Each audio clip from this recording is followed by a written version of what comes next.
నమస్కారం, welcome to 108 news Telugu. నా పేరు గౌరీ. ముందుగా బులెటిన్ లో హెడ్లైన్స్. పీఎం ఇంటర్న్షిప్ స్కీమ్ నెలకు 5,000 రూపాయలు, ఆఖరు తేదీ మార్చి 12. ఎమ్మెల్యే వేముల వీరేశానికి న్యూడ్ కాల్, స్క్రీన్ రికార్డ్ చేసి అదే వీడియోను ఎమ్మెల్యేకి పంపిన సైబర్ నేరగాళ్లు.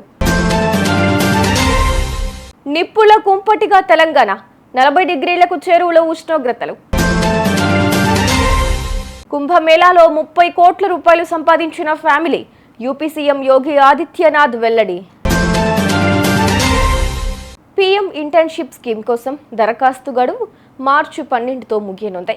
10th, inter, diploma, ITI, degree చదివిన 21 నుంచి 24 ఏళ్ల వయసు కలిగిన నిరుద్యోగులు దీనికోసం దరఖాస్తు చేసుకోవచ్చు. కుటుంబ ఆదాయం ఏడాదికి 8 లక్షల రూపాయల లోపు ఉండాలి. దీని ద్వారా దేశంలోని టాప్ 500 కంపెనీల్లో ఏడాది పాటు ఇంటర్న్షిప్ అవకాశం కల్పిస్తారు.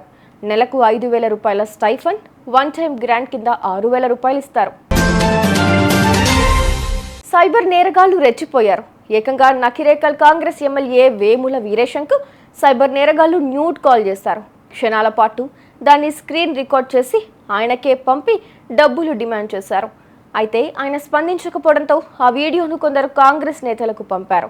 దీంతో నిందితులను గుర్తించి కఠిన చర్యలు తీసుకోవాలని పోలీసులకు ఎమ్మెల్యే వేముల వీరేశం ఫిర్యాదు చేశారు.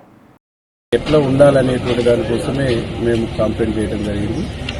నియోజకవర్గంలో కానీ, జిల్లాలో కానీ, రాష్ట్రంలో కానీ ఎవరికి సైబర్ నేరగాల నుంచి ఇట్లాంటి ఫోన్లు వచ్చినా, ఇట్లాంటి వీడియో కాల్స్ వచ్చినా అటెండ్ చేయొద్దు. అనుమానాస్పదమైనటువంటి కాల్ అయితే పోలీసు వాళ్లకు రిపోర్ట్ చేయాలని చెప్పేసి నేను రిపోర్ట్ చేస్తున్నా. మా ప్రభుత్వం గౌరవ ముఖ్యమంత్రి రేవంత్ రెడ్డి గారి నాయకత్వంలో సైబర్ నేరాల్ని అరికట్టేటువంటి దాంట్లో చాలా కఠినంగా ఉన్నారు. చాలా కఠినమైనటువంటి పద్ధతుల్లో నిర్ణయాలు ఉన్నాయి. ఎవరు ఎంత పెద్దవాళ్ళైనా ఈ సైబర్ నేరాలకు పాల్పడేటువంటి వాళ్ళు ఎక్కడ దాగున్నా తీసుకొచ్చేసి చట్టపరంగా శిక్షించేటువంటి కార్యక్రమం తెలంగాణ ప్రభుత్వం చేస్తుంది. తెలంగాణ ప్రభుత్వం ఆ కార్యక్రమం చేయటమే కాకుండా అవేర్నెస్ తీసుకొచ్చి ఎడ్యుకేట్ చేసి చైతన్యం కల్పించి సైబర్ నేరాలకు సంబంధించినటువంటి ఎక్కడ ఉత్పన్నమైన స్వేచ్ఛగా పోలీసు వాళ్ళకు కంప్లైంట్ చేసేటువంటి ఒక చైతన్యాన్ని కూడా ప్రభుత్వం ఇస్తుంది. ఆ చైతన్యంతోనే నేను ఈరోజు కంప్లైంట్ చేసినని చెప్పేసి గర్వంగా చెప్తాను. తెలంగాణపై సూర్యుడు నిప్పులు చెరుగుతున్నాడు. నిన్న రాష్ట్ర వ్యాప్తంగా 40 డిగ్రీలకు చేరువగా ఉష్ణోగ్రతలు నమోదయ్యాయి. అత్యధికంగా ఖమ్మంలో 39.8 డిగ్రీల ఉష్ణోగ్రత నమోదైంది. ఆ తర్వాత పెద్దపల్లి జిల్లా సుల్తానాబాద్లో 39.3 డిగ్రీల ఉష్ణోగ్రత నమోదైంది. హైదరాబాద్ మినహా అన్ని జిల్లాల్లో 38 నుంచి 39 డిగ్రీల ఉష్ణోగ్రతలు నమోదైనట్లు వాతావరణ శాఖ తెలిపింది. రాబోయే 2 రోజులు ఇదే రీతిలో ఉష్ణోగ్రతలుంటాయని అంచనా.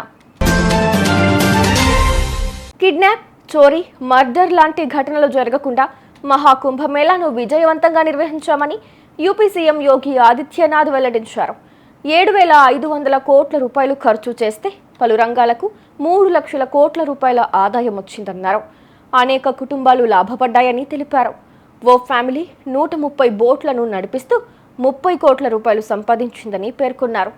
రోజుకు ఒక్కో బోటు నుంచి 52,000 రూపాయలు లాభం పొందిందని ఓ సక్సెస్ స్టోరీని వివరించారు. చూసారుగా, ఇవి ఇవాల్టి బులెటిన్ అప్డేట్స్. మరో బులెటిన్తో మళ్ళీ మీ ముందుకు వస్తాను. అంతవరకు కీప్ వాచింగ్ 108 న్యూస్ తెలుగు.